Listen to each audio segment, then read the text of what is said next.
Bonjour à tous. Salut! On est super heureux de vous retrouver dans cette vidéo, du coup en Espagne, à Valencia, dans notre appartement. Voilà, donc cette vidéo va parler des différences entre l'Espagne et la France qu'on a pu remarquer durant ces 2 semaines d'installation et de découverte du coup. Donc voilà, donc la première grosse différence qu'on a remarqué et qui nous a impacté tout de suite forcément, ça a été le prix du loyer. Donc du coup le loyer, Et en gros à Antibes on payait 650 €. on vous dit Ici, les prix, comme voilà, ça. ouais, on a enroulé. Et du coup, ici, on paye exactement le même prix du coup. Sauf que forcément, comme vous avez vu à Antibes, on avait un petit studio de 20 mètres carrés à peine. Et Donc tout petit et situé surtout en dehors de la ville d'Antibes. On était à 20 minutes à pied de la ville, après on était très proche de la plage, mais bon, Plus de on 20 n'était minutes, pas du ouais. tout dans un quartier non plus très super non plus. Donc C'est oui, ça. on avait la plage, mais c'était quand même beaucoup trop pour ce que c'était. Et ici, on a retrouvé totalement un gain en fait, parce qu'avec 650 €, on a un T2 situé dans le centre historique pour à peu près 60 mètres carrés, tout équipé. Donc vraiment en termes de rapport Rien à qualité-prix, voir. on est passé de ça à ça. Voilà. C'est ça. Voilà, c'est comme on a dit, situé parfaitement en plein centre-ville, on sort, on est dans la ville, on a tous les monuments à côté, on est à 10 minutes du travail, à pied, la voiture on la touche même plus. Après on pourra aller faire les grosses courses, mais sinon on ne touche Donc plus du tout. déjà, première grosse différence, si vous avez envie de venir en Espagne, vous allez sûrement trouver une différence de loyer avec la France. Après, attention, il y a Barcelone et Madrid, je pense, qui sont quand même Un assez petit peu chers. plus cher, oui. Nous, on est quand même à Valencia, donc... Même voilà, Madrid, je pense que par pas- rapport, c'est pas pareil non plus. on compare la capitale Madrid, la capitale de Paris, déjà, je pense que les prix ne doivent pas être les mêmes qu'à Paris.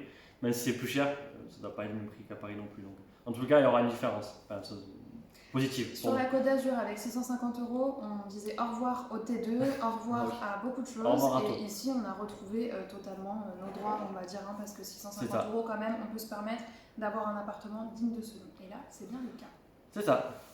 Du coup, deuxième point, toujours par rapport à l'appartement, on a remarqué quelques petites différences, on va vous les dire très rapidement. En premier, tu veux commencer?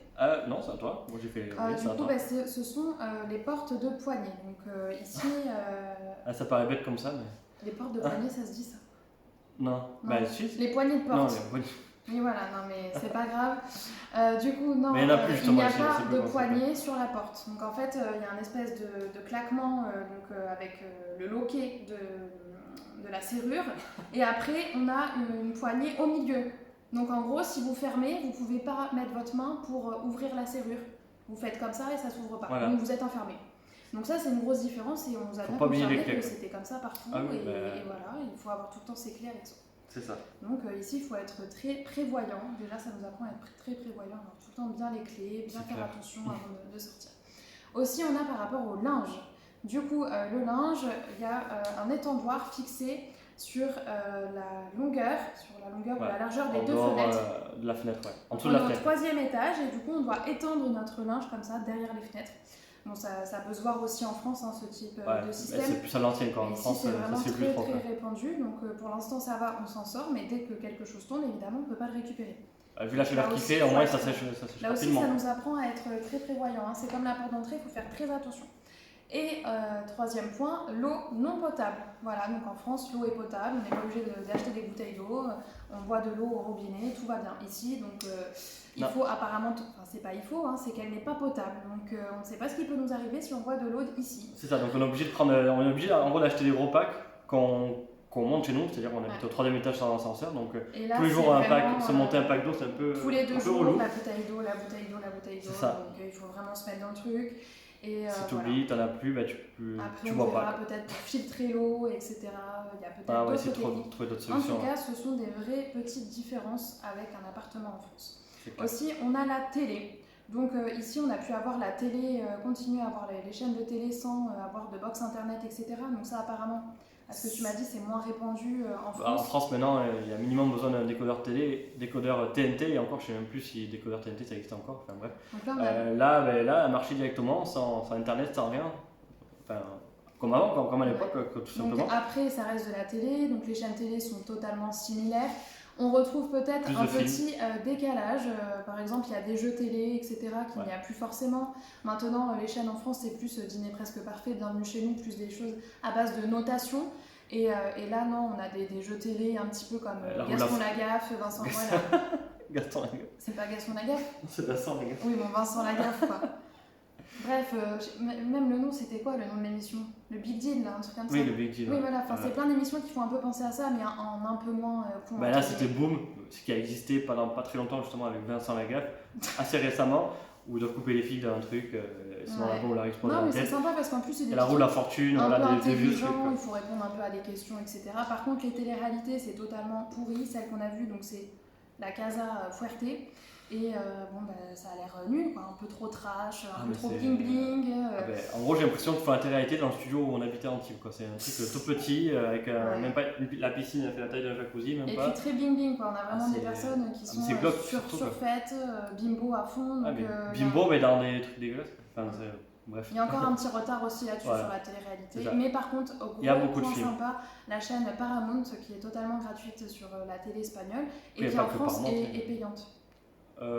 Oui, waouh, dans certains bouquets que tu payes dans tous les cas, oui, effectivement. Ici, on ne paye rien, on a cette chaîne de films gratuite. Donc franchement, c'est un petit plus, une petite différence. Voilà, donc sur la télé, il y a un petit peu de pour, un petit peu de contre, plus c'est bon. Ensuite, troisième point. Troisième point, du coup, les bars à tapas. Je regarde un peu mes anti-sèches, je connais pas par cœur. Les bars à tapas, donc, ils sont forcément très répandus en Espagne, notamment à Valencia aussi. Donc il doit y avoir des centaines de bars à tapas qui n'existent presque pas en France, ou beaucoup moins du moins, et pas avec autant de variétés non plus de tapas, quoi. Il y a au moins une dizaine de variétés de tapas qui reviennent effectivement dans un peu tous les bars à tapas. Et on va dire pour 10-15 euros, vous pouvez prendre 2 verres et une ou deux tapas. Donc tu manges pas non plus, mais tu as un début, voilà, tu peux manger quand même assez bien pour 10-15 euros, ce qui n'est pas énorme et non plus quoi, comme un resto qui va être à 30 euros en France. Donc les tapas, c'est plutôt pas mal. On en a un juste en bas de chez nous en plus, donc c'est parfait. Après, on a déjà commencé à voir un petit peu les inconvénients des bars à tapas. Donc oui, c'est une vraie différence avec la France, mais c'est pas non plus avantageux. Il y a quand même aussi l'inconvénient que ce ne sont pas réellement des repas. Donc oui, vous mangez, vous grignotez des très bonnes petites spécialités espagnoles, hein, avec votre petite bière ou autre, ou pas d'alcool. Mais vous sortez de là, des fois, voilà, vous n'avez pas forcément mangé, vous avez encore envie d'un repas, etc. Donc là-dessus, les 15 euros, est-ce que voilà, il y a un bon rapport qualité-prix par rapport à tout ça? Je ne sais pas. En tout cas, il y a vraiment quelque chose d'attractif dans le bar à tapas, dans ce modèle de bar à tapas qu'on ne retrouve pas en France. Ça t'attire de suite, tu passes à côté, tu vois tous les Espagnols en train de manger les tapas, t'as envie d'en manger aussi. Totalement, parce que quand on est en France et qu'on prend une bière, encore une fois, ou autre, et qu'on se retrouve avec rien à grignoter, voilà, des cacahuètes, des trucs comme ça. Bon, après là, ce ne sont pas c'est pas non plus des tapas gratuites, c'est quand même payant aussi. Mais ça vaut le coup, pour 4 euros, voilà, on déguste un petit quelque chose qui peut être très sympathique. Voilà.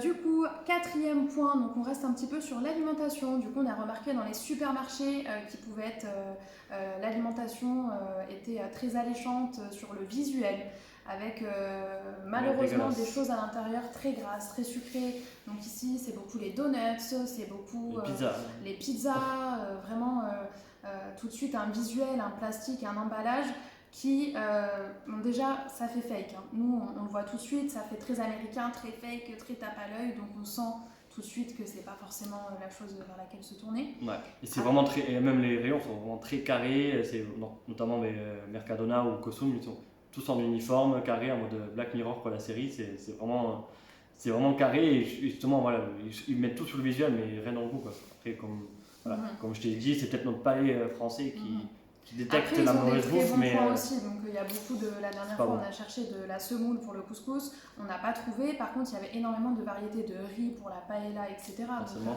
ça peut être un très bon plat aussi à cuisiner. Après, il y a le chorizo, le jambon, donc beaucoup de charcuterie. Donc ça, pour moi, ça me paraît un petit peu gras. Il y a aussi les croquetas. Voilà. Mais c'est bon, forcément. Tout ce qui il faut faire un choix, mais en tout cas, c'est vrai que c'est pas la même alimentation. Par exemple, en France, on a des rayons remplis de gruyère, yaourt, crème fraîche, etc., produits laitiers. Ici, vous n'avez pas ce type de rayon, quoi. Pour trouver un pot de crème fraîche, il faut y aller. Ouais, vous n'allez pas le trouver. Et puis le gruyère, à peine non plus. Donc il y a vraiment des grosses différences dans l'alimentation. Et voilà, plus gras, moins gras, il faut faire le tri après. C'est ça. Du coup, avant-dernier point, la langue. Donc on a découvert, avant même d'arriver, qu'il y avait le valencien et le castillan, l'espagnol classique. Déjà dans notre adresse, parce que quand je cherchais sur Maps l'adresse de notre appartement, quand je mettais Calle Serrano, ouais. On sait même plus, on voilà, se trompe à chaque c'est fois. donc Calle Serrano, je trouvais pas. Et quand je mettais Carrer del Serrans, là je trouvais. Et on a demandé à la propriétaire, elle nous a dit vous pouvez mettre l'une ou l'autre, c'est exactement pareil quoi. Enfin, Et, non, c'est pas pareil, vu que elle nous a dit que pour le Calle- facteur c'était pareil. Oui, donc, c'est pareil, mais en réalité, la différence, c'est que Calle del Serrans, donc c'est espagnol. Carrer del Serrans. Voilà, Carrer del Serrans, c'est espagnol. Et Calle Serranos. Calle Serrano, donc c'est valencien. Et valencien, voilà. Donc ce serait une sorte de catalan, si on ne se trompe pas. De ce qu'on a vu, c'est du catalan. Donc il y a tout le temps cet affichage différent. Donc par exemple, Alicante, donc c'est espagnol, et Alacant, donc c'est valencien, catalan. Toutes les rues, donc on sait deux appellations à chaque fois. Et ça, c'est vraiment une différence qu'il y a en Espagne avec voilà, le castillan, le catalan, chaque région aussi sa petite sauce. Et voilà, donc ça, grosse différence aussi avec la France. Voilà. Et du coup, dernier point qui nous a vraiment choqué à peine quand on a passé la frontière, on va dire, ça a vraiment été le coronavirus. Donc on avait l'impression de revenir 1 ou 2 mois avant en France. Ah ouais. Ça, ouais. Aux infos, ils en parlent H24. Le masque, quand on est arrivé, on a passé 2 nuits à l'hôtel donc en Catalogne avant d'arriver à Valence. À Tarragone, voilà. Et du coup, là, le port du masque est obligatoire, sauf qu'on l'a appris à la fin avant de partir. Donc on s'est dit nickel. Voilà. Du coup, on est arrivé à Valence. On n'aura pas de masque obligatoire, on va être tranquille. Et du coup, pendant une semaine, effectivement, ça a été le cas, même si on devait quand même le mettre en magasin, ce qui n'était pas le cas quand on était en France. Déjà, voilà, petit changement. Et là, depuis samedi dernier, donc une semaine après notre arrivée, du coup, le port du masque est obligatoire, même dans la rue, même si les distances sociales sont respectées, on est dans l'obligation de mettre le masque quand même. Donc vous sortez de chez vous, il faut absolument avoir le masque, clairement. À moins voilà, pour la plage, les activités sportives, etc. On s'est déjà fait réprimander, même avec le masque un peu comme ça, voilà. Ils sont très à cheval sur ça. Oui, dans les premiers jours, on s'est rendu donc à la banque, on avait le masque, donc moi j'ai pris l'habitude en France de le porter ici pour pouvoir respirer.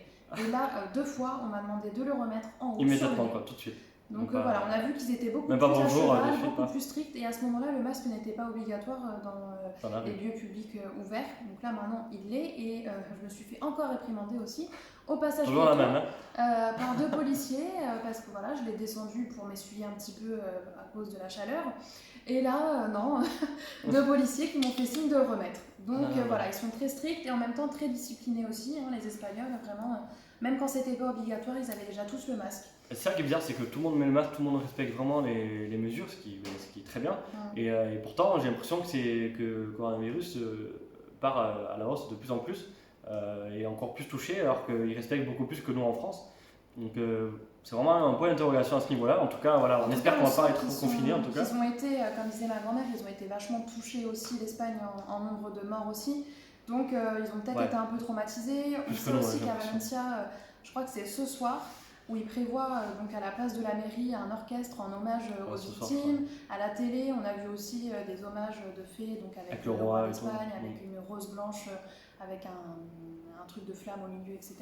Donc on sent qu'ils sont vachement dans le deuil aussi, ce qui est normal du coronavirus. Et donc derrière, il faut quand même suivre les règles par rapport au masque obligatoire. Donc ça, grosse différence, vu qu'on sait qu'en France, voilà, c'est pas encore obligatoire partout. Dans la rue, ouais.